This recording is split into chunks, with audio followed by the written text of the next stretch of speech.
E aí, consagradinhos, tudo bom, gente?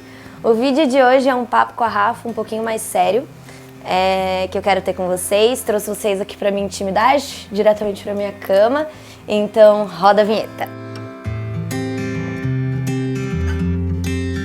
Bom, todo mundo sabe que a gente chegou no mês de Setembro Amarelo, que é o mês da conscientização e prevenção do suicídio. E nesse mês a gente trata um pouquinho sobre a depressão, sobre a ansiedade e sobre várias coisas. Eu já compartilhei com vocês várias vezes nas minhas redes sociais, no meu Instagram principalmente, sobre a minha ansiedade, sobre o meu pânico e principalmente sobre a minha depressão.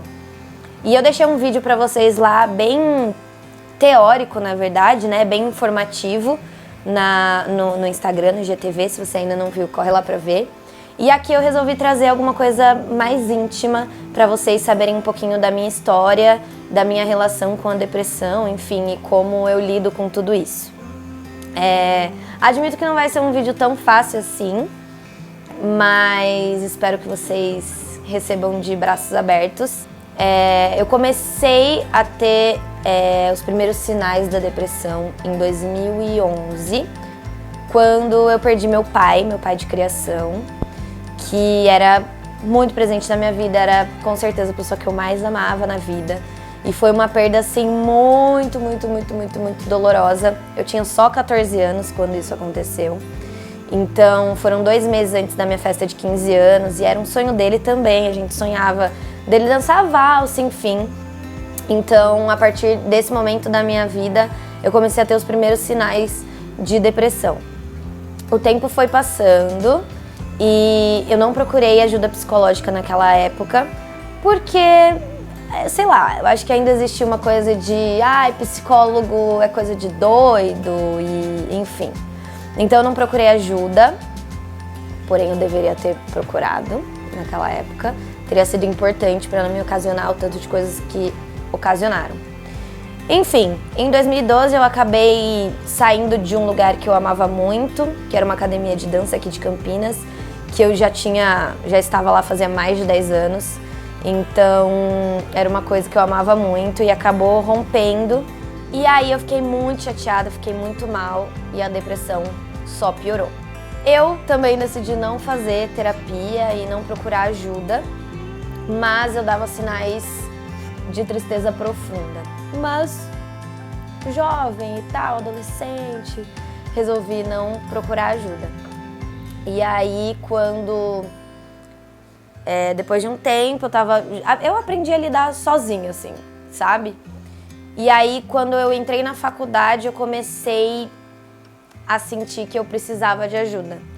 Que eu precisava de alguém, que eu precisava de um tratamento, porque aquilo ali já estava indo para um ponto um pouquinho mais sério e eu precisava falar sobre aquela perda tanto do meu pai quanto desse lugar que eu amava tanto.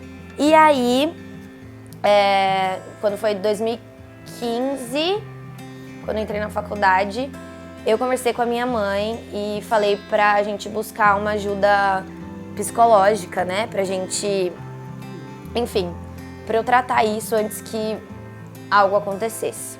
Foi quando eu fui pra psicóloga, fiz o tratamento, não tomei remédios, mas fiz o tratamento e foi uma coisa que assim fez muita diferença na minha vida esse tratamento, me ajudou muito. E aí, quando você tá num processo de cura, quando você acha que você tá curado, é o nosso maior defeito, porque foi ali que eu achei que eu tava curada e que eu tava bem, e eu mesma me dei alta. Eu simplesmente parei de aparecer nas clínicas, eu simplesmente parei de aparecer nas consultas, sem dar satisfação pra psicóloga, e comecei a namorar uma pessoa nessa época da minha vida. Então eu achei que minha vida estava resolvida e que eu não tinha mais por que fazer essas sessões de terapia. E aí aconteceu uma coisa nesse meu relacionamento, as coisas começaram a desandar e eu fui me vendo num lugar sem saída de novo. E mesmo assim eu falei, não, tá tudo bem. E fui levando, achando que eu saberia lidar e que isso ia sumir em algum momento. Até que a pandemia chegou, começo de 2020, e eu me vi obrigada a ficar em casa, trancada.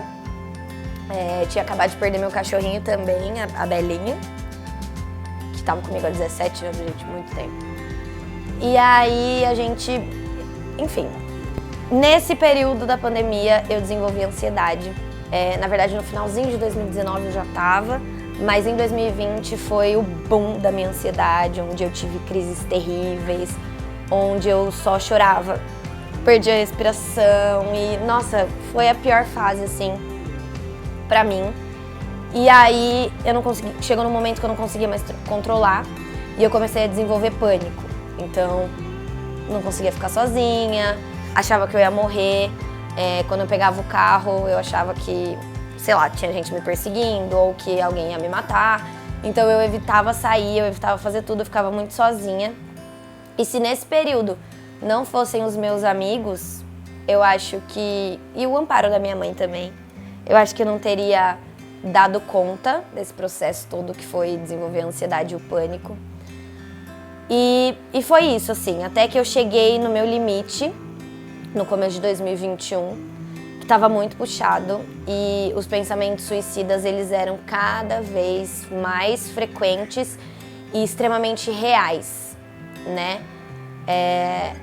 Então eu comecei a ficar com medo do que eu poderia fazer contra mim mesma e sempre falava para os meus amigos, eles falavam para mim, ai, vai procurar terapia, vai fazer terapia. Eu falava, não, eu tô vendo umas psicólogas e tal. E eu sempre fugia.